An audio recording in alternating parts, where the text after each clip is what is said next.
Hey guys, you ever run into your car not starting? Give that thing a nice turn. Don't start. Here's one thing you can try. Push your key in and turn it.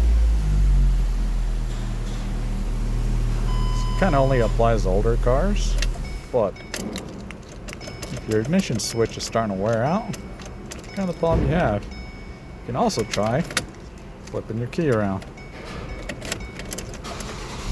And it works just fine. Kind of little thing to check. It's not like the key is different. It's an OEM key. It's just tired. And probably the lock cylinder is as well.